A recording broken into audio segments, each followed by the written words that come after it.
Hi guys, welcome back to Positively IBS. I'm sorry I didn't do a video sooner. I was suffering last night with a really bad IBS flare up. So I wanted to just take this opportunity, now I'm actually feeling better, to just do my IBS story, how I got IBS in the beginning and what really happened with me before I really get into the main videos of this channel. So growing up, I was fine, no serious health problems, just the normal kid virus things you pick up, stomach bugs, etc. I do remember actually when I used to throw up when I was a little kid, when I was probably about 8, 9 years old, I did cry afterwards. I was pretty anxious and pretty, just not happy about it, and I think maybe that's where it stemmed from. So I grew up perfectly fine, no, major illnesses, thank God. October 2012, one Saturday, I was going around my normal day. All of a sudden, evening came and I felt ridiculously terrible. I had lunch, was fine. I went out, and that's when it hit me. I was like, oh no, okay, clearly I'm coming down with something really nasty. Had no idea what it was, and as I was going back to it, that evening I was feeling 100 times worse, really bad stomach pains. I was thinking, oh no, what is this? I kind of let it ride out. Started, excuse me if this next bit, sorry, is a bit TMI. I had to run to the toilet. I had watery diarrhea, and I was like, okay, maybe it's just something I've eaten, just trying to work its way out my system. So it carried on for good 5-10 minutes, and then the really bad nausea came. I got myself up in a right state. I don't know why. Maybe it went back to my childhood. And I was in a panic. My mum was actually on the phone to, I think it's 111, it's NHS helpline.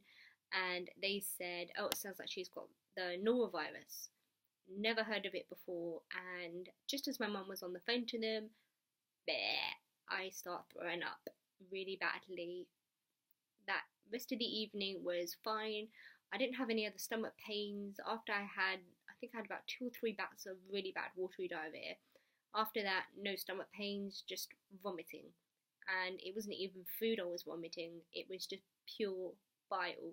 And it was horrible because I think that's when my phobia of vomiting actually started. To this day, I get really panicky about it. I suffer really bad anxiety. I have had CBT, but I'll go into that a bit later. So that first night I went to bed really early because I was terrified of throwing up again.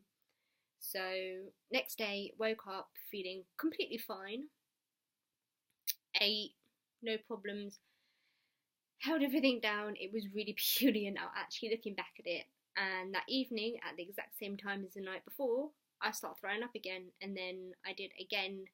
I think it was about 9 o'clock. It was really peculiar. That lasted for about 2-3 days, no longer than that.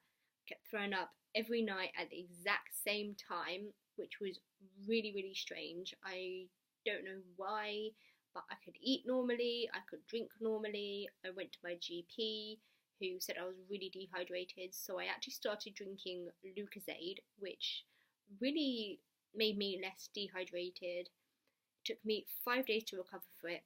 Unfortunately, I gave it to my mum on her birthday, and I was in my room watching TV, having a packet of crisps, I think it was. I could just hear my mum running from her bedroom to the toilet and throwing up.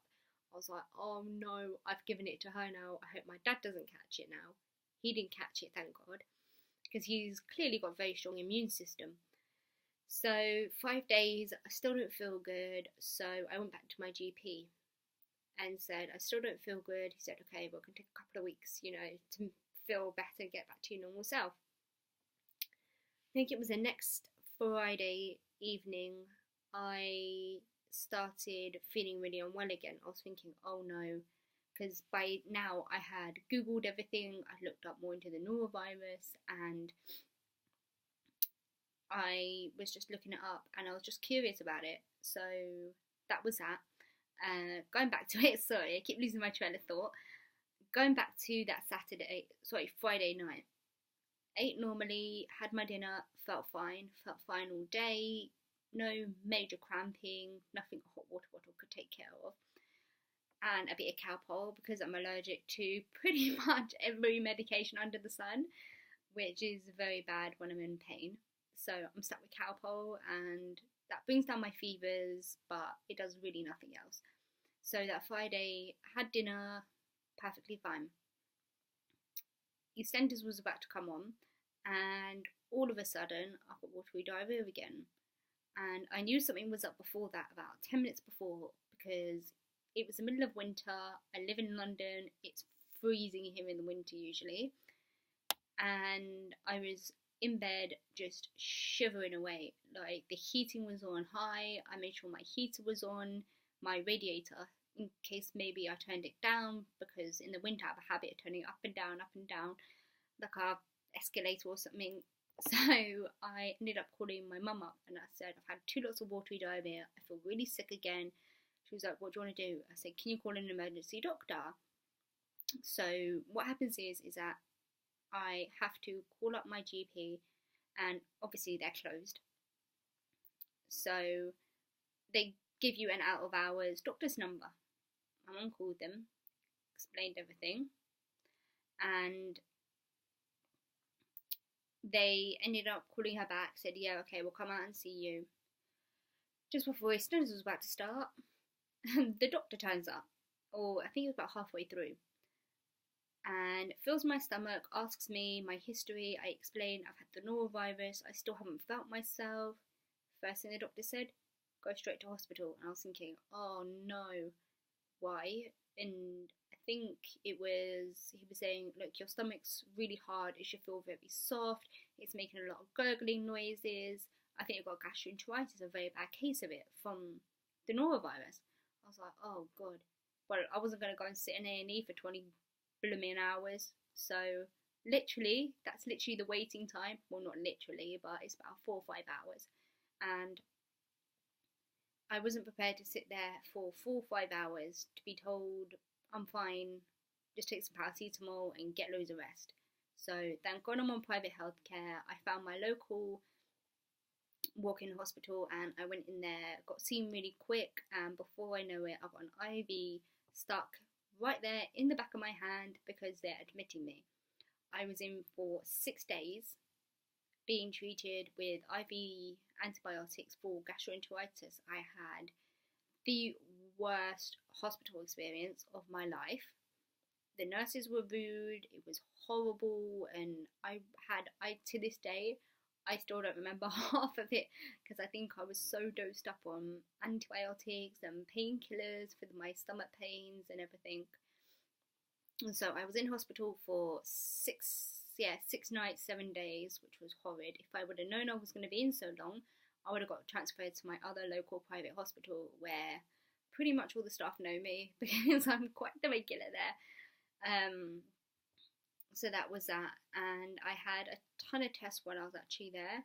I had an MRI scan, I had x-rays, ultrasounds, and I had a flexible, sorry, I cannot pronounce it, sigmoidopathy. It's a camera that, sorry again for this, goes into your throat, into your mouth, and it goes down into your stomach. And the other one was, to put it politely, up your bottom.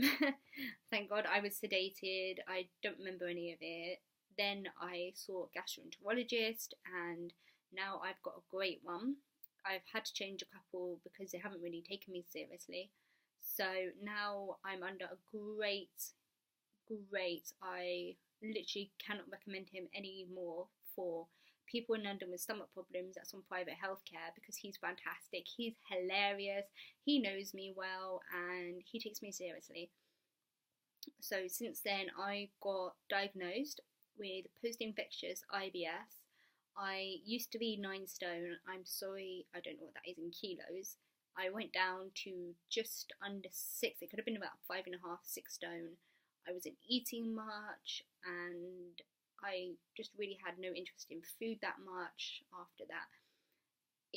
The anxiety also started because I was terrified of germs and bugs, and I was looking up how you catch it. Is it in the air? Because my boss previously had it, so I wonder if I caught it from her or her son. So I'm honestly not sure. So that was my anxiety, the start of it. I've had 2 lots of CBT therapy, which to anyone suffering anxiety, I cannot recommend any more than I already am, because it is a godsend. The first one I had, it was all on the NHS. Didn't have to wait too long. I think it was about a couple of months for the first time and about a month for the second. My first one was for 6 weeks, and then the second one was the full 12 weeks, because I clearly needed the extra time and appointments, and they were hourly appointments, and it really helped. And it kind of taught me not to panic every 5 minutes about it. I still suffer really bad anxiety attacks. That's why I didn't post up this video earlier, because last night I had a really, really bad flare up. I had 2 nights ago now, by the time this video gets posted up and uploaded for you guys to watch. I had tuna pasta salad, and tuna's upset me before, and I think I just had a bit of an allergic reaction to it because my stomach was bad, and I didn't fall asleep till 6 a.m. and I had to get up at 1:30. I know, Sunday, but Sundays are lazy days. So I'm literally living off 7 hours sleep, which for me isn't really enough. Usually I can't work on anything less than 7 without having a nap during the day, but I really don't like it. So now I'm still stuck with the anxiety. I am just starting to put on the weight again. Every time I go to any doctor's appointments, I always ask to get weighed, whether that's my GP, even my orthopedic consultant, my gastroenterologist, my anything. I'll just ask, can I get weighed please? So from 2012 in October, I was just under 6 stone. I've now gone up to 45 kilos, and that was about 3 weeks ago, which is about 7 stone 1 or 2. So hopefully soon enough be 7.5 stone, and none of my clothes fit me now because obviously I put on so much weight. Not so much, but everything I've got are all smaller sizes. They're like 6 and 8s, and I could probably fit into kids' clothes still though, because I am pretty petite for my age. I'm only 5'1" and I don't weigh much. So that's that. So it's left me with bad anxiety, post-infectious IBS, which I still get. I get flare-ups of acid reflux. Certain things trigger me off. I'm going to go more into acid reflux in my next video, and kind of what foods to eat and not eat. And I might also do some recipe videos before I go away. I'm going away next month, and then the month after, so I'm going to be really busy, but I'm still going to film that. I'm taking my map book with me on the second holiday in October, so I can carry on, you know, uploading videos and talking to you guys still. But it's left me now with, as I was saying, post-infectious IBS, acid reflux. I've had bouts of gastritis, and that is it. Touch wood. Sorry, I'm really, really superstitious now about that.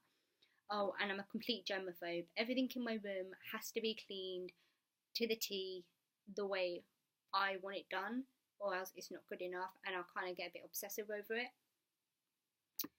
And sorry, and also my hand washing. I've got to do it a very specific way until my hands feel clean. I've got to do it 3 times, and now I can actually sing the 50 states that rhyme songs. So I sing that, go Alabama, Alaska, Arizona, Arkansas, and so on. I'm not going to sing the entire song because this will be a really long video. And I basically sing the entire song, which takes about a minute if I sing it really slowly. And then once I've done that, I can handle food and I'm happy. And then if I handle meat, I'll come straight back up after I've handled the meat and do it all over again. Of course, that affects my hands. Thank God now they're all good. In the winter though, I do get very bad chapped hands, like all across my knuckles here and here they get all dry. I do have very bad eczema as well, and the soaps I use sometimes does make the cracking worse, but I'd rather have, cracked, sore hands than have a stomach bug again. So come, August, I start getting really anxious, which is around now, because it's coming back up to winter, and I'm panicking about getting the bug because I know it's out there, and I love the summer. I wish I could just live somewhere where it's summer all year round, and I mean that doesn't mean you're not going to get ill again, but I think maybe it'd calm me down. So that is that. And also when I go away on holiday, I'm very, very careful what I eat. I only have my meat very well cooked. Oh, another thing, I'm actually lactose intolerant now, which is a really big pain. Well, it was a pain to start off with. Now I am used to it. I will talk more about allergies and, like lactose intolerance and gluten intolerance in not the next video but the one after. I've got it all planned out, and I just need to film them, and then I can just get them uploaded, because I hope to get a video uploaded every couple of days for you guys to watch. But I think that's it.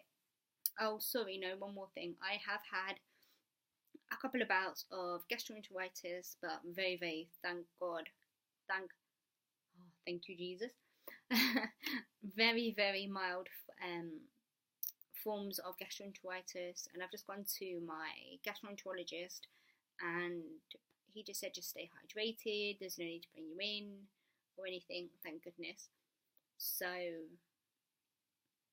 I've just got to be careful now what I eat, what triggers off my anxiety, just anything that's going to trigger me off, I will avoid. I'd rather have overcooked food than undercooked food. Everything has to be cooked to the way I like it, and except for my mum, I'm really the main cook in the house, and I love cooking.